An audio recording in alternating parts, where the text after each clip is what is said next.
Meet. What could one expect from you this time around?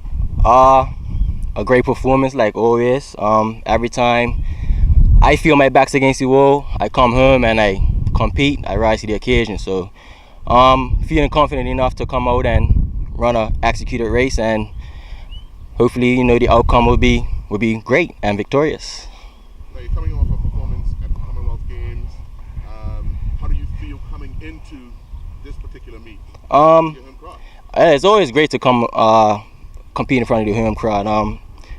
It was been a dream come true to let people see, what your hard work can, lead you to or whatnot. Commonwealth's a race behind me, I was always told you're as good as your last race, so I'm not gonna really be focusing on what happened then. It's all about now, and like I said, I'm gonna come out and give it my all in front of the home crowd, and like I said, I'll come out victorious and go from there. Now, a lot of people believe speed is the key for, say, the 100. It's technical as well, isn't it? Very technical. If you don't put yourself in the race early, especially if you don't have a good start, you can find yourself trying to play catch up. And with me, I don't really have a great start, so my top end really takes care of the rest of the race. But with me running with people that ran sub 10 or 10-0, I have to be there with the first 30. So you guys always know I'm always getting put in the kitchen. It's always some hot competition, but like I said, I'm not gonna run away from it. I'm gonna lace up and just be ready. Now you get into the field here in Bermuda with some well-known Olympians, Commonwealth Game medalists and all. How do you feel that kind of gets your blood flowing for competition? I mean, it makes me feel good that, I'm running against legitimate people. Like, it's just not any type of athlete that they just find, like, that just runs like 10-6 or 10-5. Like, these are athletes, these are elite athletes. So, if you actually do your research, you'll actually see that the very, very high caliber athletes. So for me to just compete against them is just an honor. But at the same time, anything can happen on the day. I'm proved that many a times, when it matters. So like I said, I'm gonna be ready for Friday night, and I hope all the whole grandstands filled up for, not just for me, but for Jessica and Tyrone, all the local athletes. So I ask you guys to come out and just support us. What have you been doing since Commonwealth? You doing just training, I guess? Yeah, I've been training since Commonwealth. I took like a few days off because I had like a little niggle. But things have been going well in training. I was just telling Biz, and like, every time I get back on the horse, I get knocked back off. But it's just how the game goes. We're human. We get injured. But when you get injured, you just have to train back harder to get back where you are to bounce back. So like I said, I'm gonna be ready for Friday night. I have 2 more training sessions, and then just rest up, hydrate, ice, recover, be ready for Friday night. Now you mentioned, I saw a piece in the Gazette, you were saying that you're possibly going to Orlando for a new coach. What's happening with that? Yes, actually Thom actually hooked me up with him. Great coach, great guy. I feel my last 2 seasons would be great with him. I feel after 2020, I think I'm gonna start calling it a day. And last things are going really well, but I'll spend my off season here, and then by the time the track season comes, I have to leave. So that's gonna be the best thing for me. But as far as that, me and Thom, we've been working, trying to put things together, and we'll just go from there. Say again? I'm gonna spend my summer here, off season here, and get back to training here, and then by December, January, I'll be out, because the next 2 years is very important to me. Also to Jess, I believe, because we have World Championships in Doha, and then Tokyo is the following year. So these next 2 years are gonna be critical. Yeah. Now, Jess, you'll be on track again. Yeah. But this time's a little different. Last year you done the 800. This year you're doing the 1 and the 2. Everybody knows your accomplishment in the 1 and the Pan Am.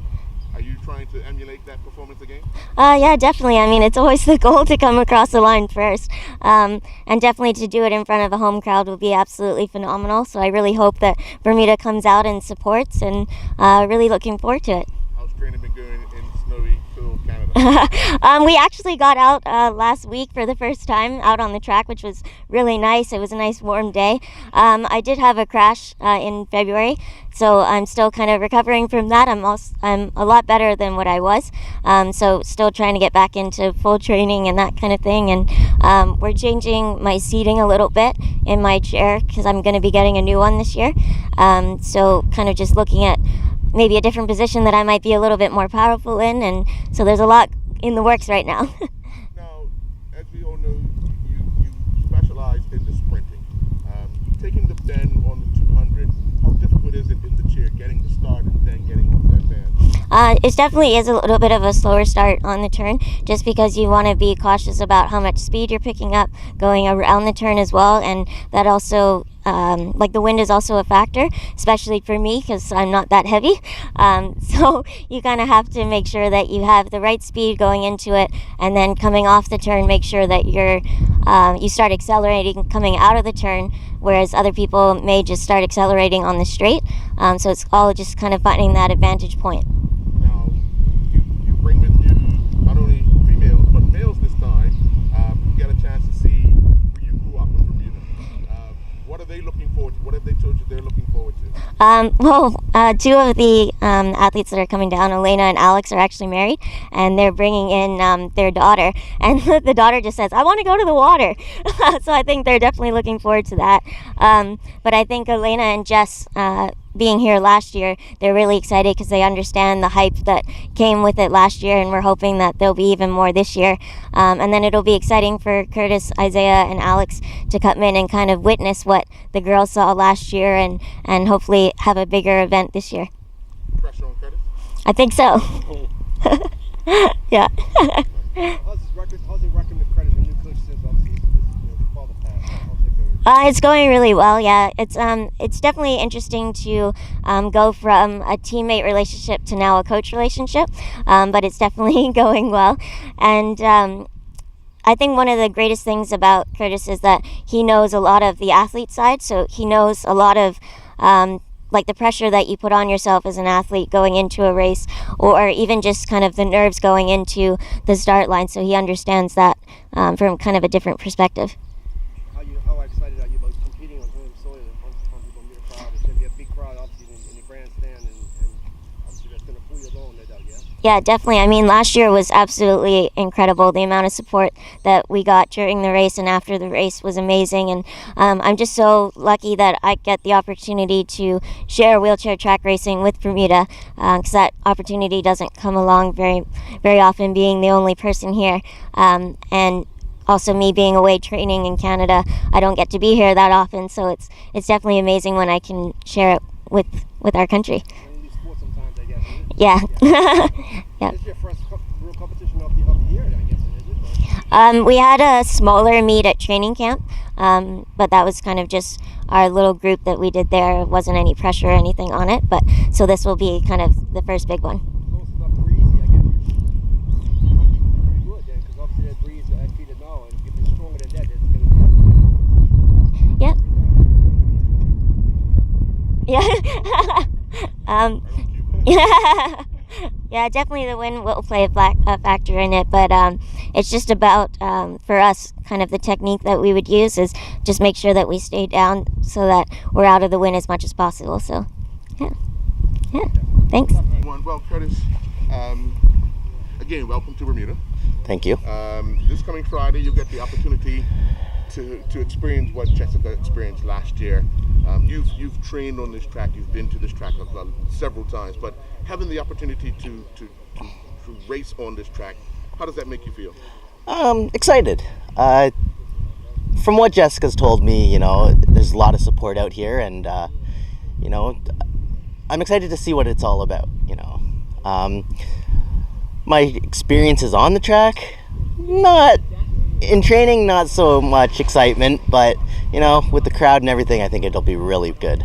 I know this track is not set up conducively for wheelchairs and so forth. It's a bit spongy for you guys, so it's a little more difficult. Yeah, we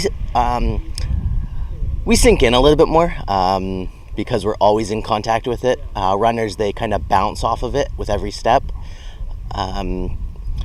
Especially with me being a little bit heavier than Jessica, I sink in a little bit more, unfortunately. So yeah, it's a little bit more difficult. You know, you're kind of digging through more so than you are gliding on top. Right. Now you come in with medals, obviously Commonwealth, Paralympic medal, yeah. So that kind of, you become sort of a favorite for what you'll be doing here in Bermuda, and because of the connection that you have with Jessica's family and all, kind of makes you like take the Canadian stuff off and you become a Bermuda favorite? Well, like Jess has been bugging me about, this will probably be my last time wearing Canadian stuff as an athlete. I've taken over her, coaching for her. So yeah, I'm kind of transitioning into that, and we'll see how it goes. I guess it'll be a lot more Bermuda than it will be Canada clothing from now on. So how is that rule kind of, how are you adjusting to that rule of now being more of a coach as not so much as an athlete anymore? It's different. It's a lot different. It's a lot more thinking than it is just the grunt work of here's your workout, go do it. Now I got to think, okay, what can I do to make her better? What can I do technique wise, position wise, you know, in the training sessions? What can I do to improve her? Whereas, you know, being an athlete, it's here's your workout, you know, go do it. Now, as she stated earlier, you have an edge from being an athlete, being in that position. Does that give you an advantage of what she could possibly be going through? Definitely on the anxiety side, the nerves, everything like that. I can understand where she's at with that. But a lot of people say that athletes don't make great coaches, and I don't know about that. Like, you know, I think they're different types of coaches. You know, they have that athlete side, so they understand, and I think they can try to help through that stuff more so than just a coach that's never really been in the competition scene. Just because it is a lot different, you know. Obviously coaches do have nerves and the anxiety and whatever else, you know, but it's definitely a different types of nerves and anxieties. Whereas if you're the athlete, you know, there's a lot more pressure on yourself that you do. Like, I know from my experiences, I've put so much pressure on myself where I've actually put myself out of a race because I got so nervous, I got so tight that I just couldn't perform, and I lost that race because of that. How do you plan to make sure that when you're preparing Jess, she doesn't make that same mistake? Lots of confidence in her, you know. She is very good at training, a lot better than I was when I trained. So she's got that drive with her, and, you know, the confidence I have in her that she can compete well will make me more relaxed, I guess, you know. She's done the work, so it's the fun time.